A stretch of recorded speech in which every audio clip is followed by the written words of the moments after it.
Good afternoon, my name's Richard. What's your name? Good afternoon, my name is Ana Marchal. Okay, so you're Ana Marchal Martinez. Yes. And you're doing ISE III. Yes. Okay, can I have your ID card, please? Yes, of course. Here you are.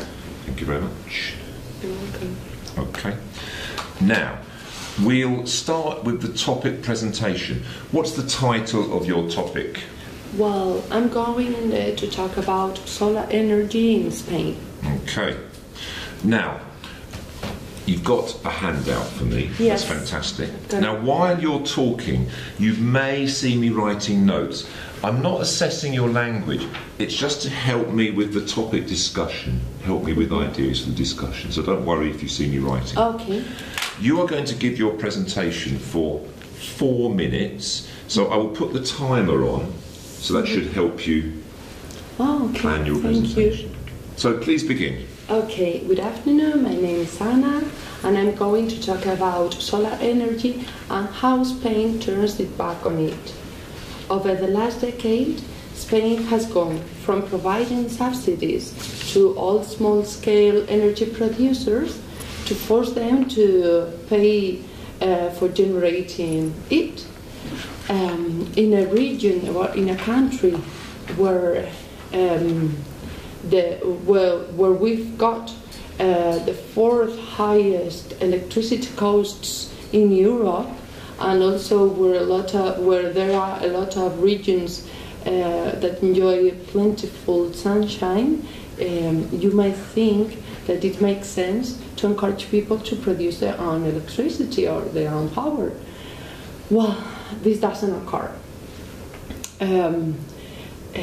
Solar energy is a type of renewable energy source, like wind and others. They are characterized because they don't pollute, and the impact in the environment is almost inexistent. On the other hand, we've got non-renewable energy sources like coal, oil, and nuclear energy, etc., that pollute, and also they will run out because they can't be replenished at a human time scale.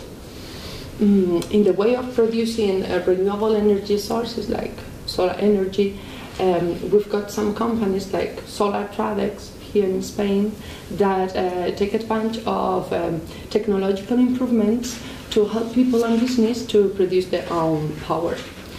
But we've got a problem. This electricity is produced during the day when the sun shines, but we use electricity at night when it is dark. And this kind of energy can't be stored unless we've got a battery, but it is very expensive right now. Some proposers of self-generating energy want to take into account a new parameter, that it is a new balance in which the energy that we produce in the day and we don't waste to be used at night. This system is being used in some developed countries, like for example Italy, Germany, or United States, Greece, but Spain, apart from being far away from it, is publishing has published draft legislation in which it imposes hasty taxes for all those small-scale solar energy producers. Apart from it, these self-generating producers of energy want to use batteries or some other devices that now are cheaper to store the energy. But 1 year ago, when the first draft of legislation was published, as a response at the end, people decided not to install the solar panels, or prompted them to do it without registering them officially. As the government saw that this could be a problem for Spanish electricity companies, he decided to impose another tax for all those people who decided to install a battery to produce energy. as a result, we've got that although we are told to use renewable energy sources, at the end we've got so many obstacles. Thank you very much indeed for your presentation. I'd like to discuss some of the points that you made. It does seem like, I don't want to criticise the government of a country that I don't know very well, but it does seem like an extraordinary situation. How does the government justify, as you put it, turning its back on solar energy? Sorry? How does the government justify what they've done? Well, they don't justify anything. They don't need to justify anything, as they've got the power and sometimes political. But they must have given a reason. Some spokesperson of the government must have explained okay, why. Well, the only thing that they explain is that they are negotiating with electricity companies so that we can have a cheaper energy. But at the end, what we've got is that electricity each time it's rising the price, and we are not allowed to produce our own electricity. And the result that we've got is that if it is so cheap to produce our own electricity, we don't know why aren't so much solar panels in these cities. Well, maybe because of the political power exercised by the energy companies. Yes, of course, because maybe they are writing the rules. Yeah. They are not. You kept on saying the word that I hate, this word, tax, tax, tax. You said everything is taxed. Yes, because we've got a lot of taxes when we talk about energy. Also, there are some families that don't have enough to eat, enough money, even they don't have enough to pay for their electricity, and during winter they suffer from, they don't have energy, they don't have light, they don't have heating. What would you do if you were suddenly placed in a position of power? What would you do about this situation today or tomorrow? We must take advantage of the opportunities that we've got in our country, as our country is a place where we've got a lot of solar energy, and we've got vast plains where solar panels can be installed. I don't know why aren't people encouraged to use solar panels to self-generate their electricity. You said at the beginning of your presentation that solar energy and alternative energy has almost non-existent impact. Yes. I wouldn't really agree with that. Can you justify what you've said? Because I can say that it doesn't pollute, as it doesn't expel any waste product onto the atmosphere or any other pollutant, but they are placed in places where the sun is striking, they occupy a space. But the manufacture of solar panels is a very, very pollutant process. And also because they occupy an extension that can be also used for forests and for other plants, that can be helpful for us to clean our air within it, of course. You seem to suggest that there are technological obstacles. Can you just clarify what you said about the technological problem? Yes, one of the first problems that we can find in technological problems are that at the beginning, to produce a battery was very, very expensive. Right. Yes. And now, as Tesla, that it is an industry that has decided to. As it is very cheap, now people is being encouraged to use this kind of devices. Thank you, that was interesting. Now we will move on to the collaborative task. Okay. In this task, I will start by telling you something. You will have to ask me questions to find out more information and make comments. It's your responsibility to maintain the conversation. Okay. Are you ready? Yes, yeah. A lot of people say that wisdom comes with age, but it seems to me that the opposite is often true. Okay, why do you think is the opposite true? I'm thinking of certain elderly people that I know, including my parents, and I don't think that they are great examples of wisdom. You don't have great examples of wisdom in your parents, for example? I don't think they are becoming more wise as they get older. Okay, maybe because they don't have many experience that makes them to have more knowledges in different areas, you mean? Well, that's exactly what I mean, because if you consider wisdom to be an accumulation of experiences, my parents have fairly limited experiences now. Mm-hmm.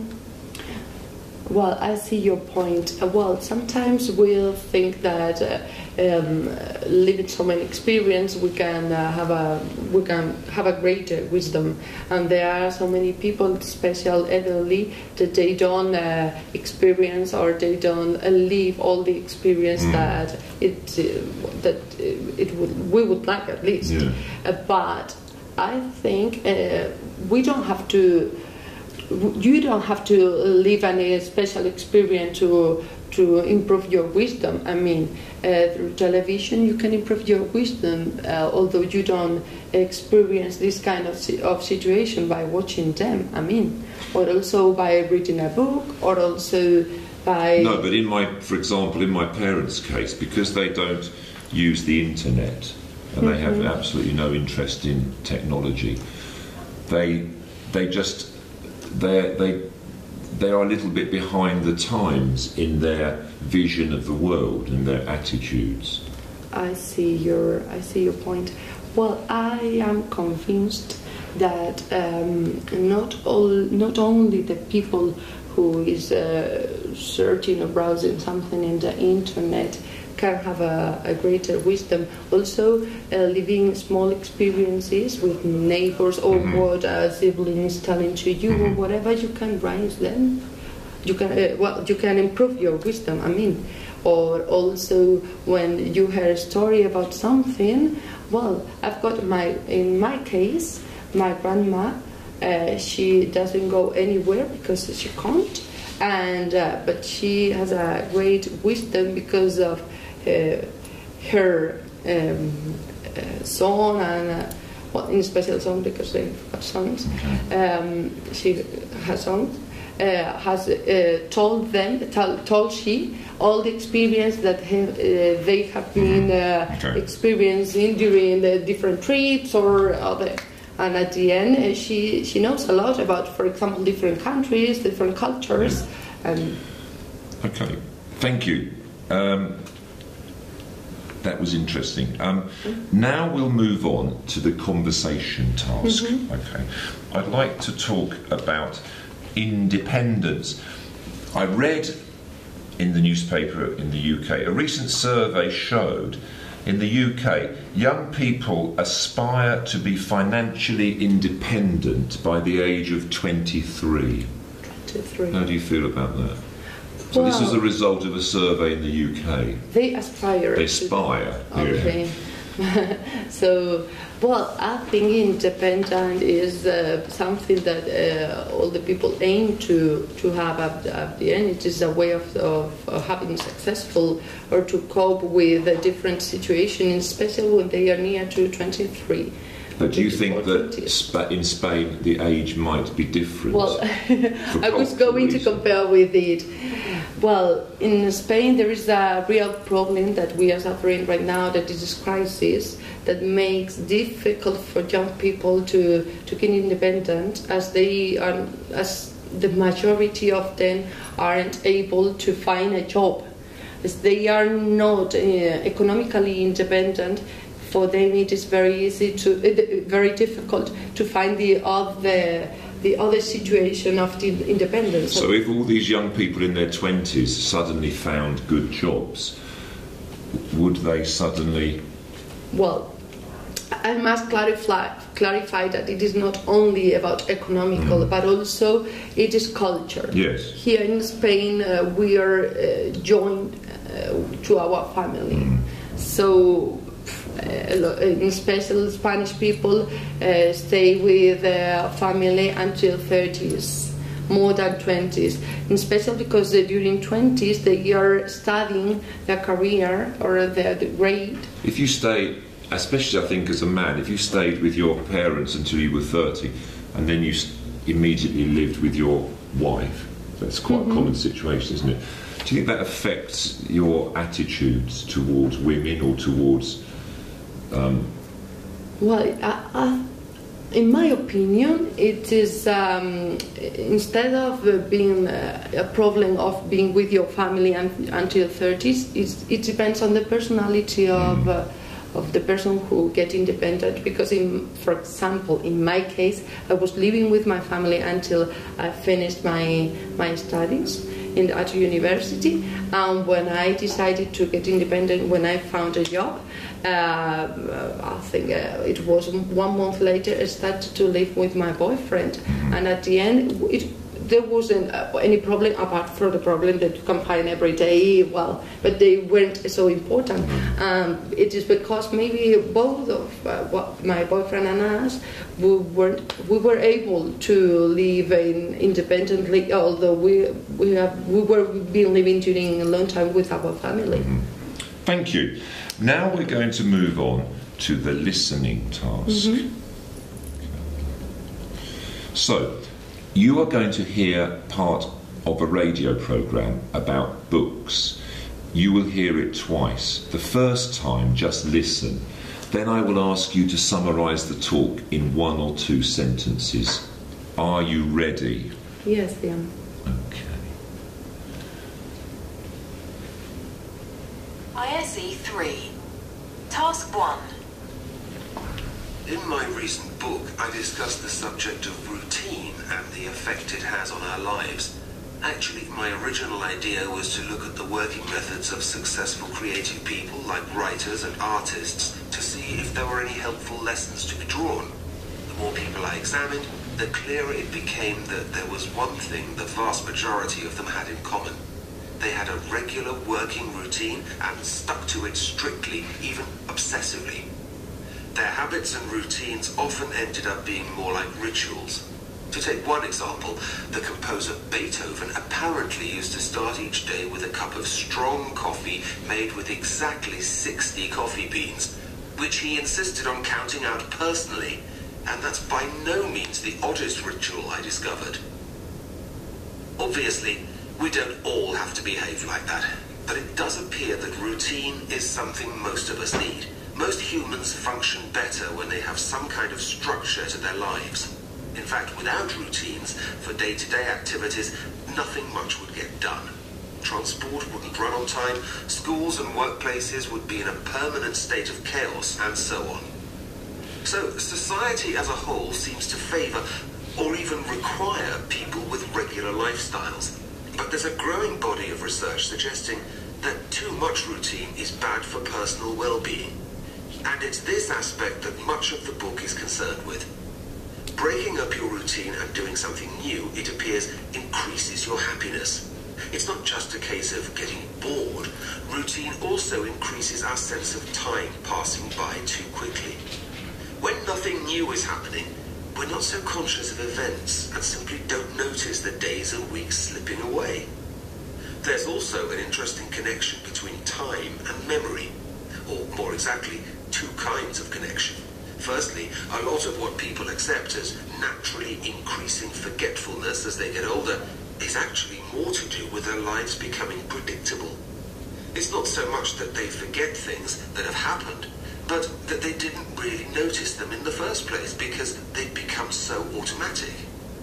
The other thing that strikes a chord with me as I get older is the explanation for why childhood memories seem so vivid. When you're young, everything is new and your brain is working overtime to take everything in. So your impressions of events are much more memorable. What we need to do is to try and recapture that sense of newness by disrupting routines and actively seeking out new experiences. Okay. So, can you tell me in 1 or 2 sentences what the speaker was talking about? Yes, he was talking about how routines affect to our life by structuring them, but sometimes it is necessary to break this kind of routines to be conscious of different things that we like in our life.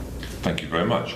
So I'm just going to give you a sheet of notepaper, and Thank you. there you go. Oh, thank you very much. Now, listen to the talk again. This time, make some notes on your worksheet as you listen, if you want to.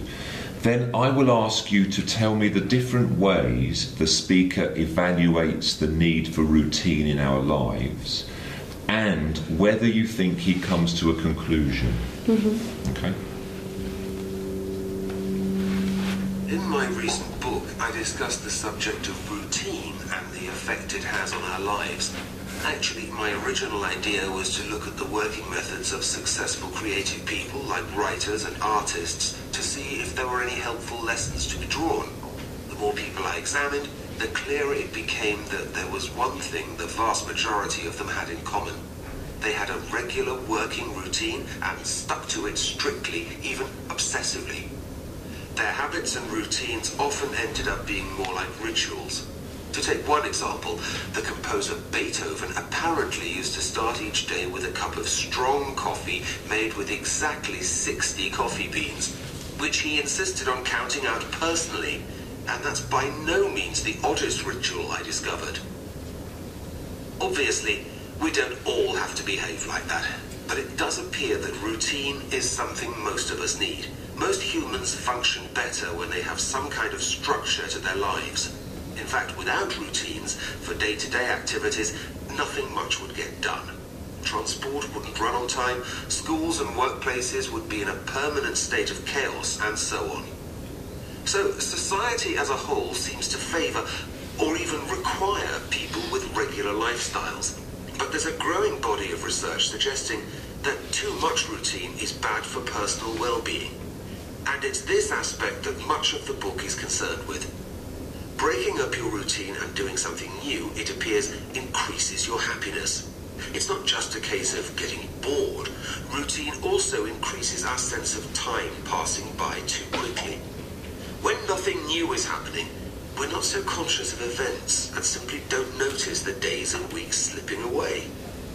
There's also an interesting connection between time and memory, or more exactly, two kinds of connection.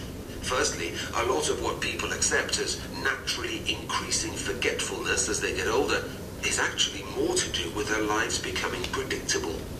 It's not so much that they forget things that have happened, but that they didn't really notice them in the first place because they'd become so automatic. The other thing that strikes a chord with me as I get older is the explanation for why childhood memories seem so vivid. When you're young, everything is new and your brain is working overtime to take everything in, so your impressions of events are much more memorable. What we need to do is to try and recapture that sense of newness by disrupting routines and actively seeking out new experiences. Okay, so now tell me the different ways the speaker evaluates the need for routine in our lives, and whether you think he comes to a conclusion. You have 1 minute, so to help you, I'll put on the. You can have a look. You can use the time. Thank you.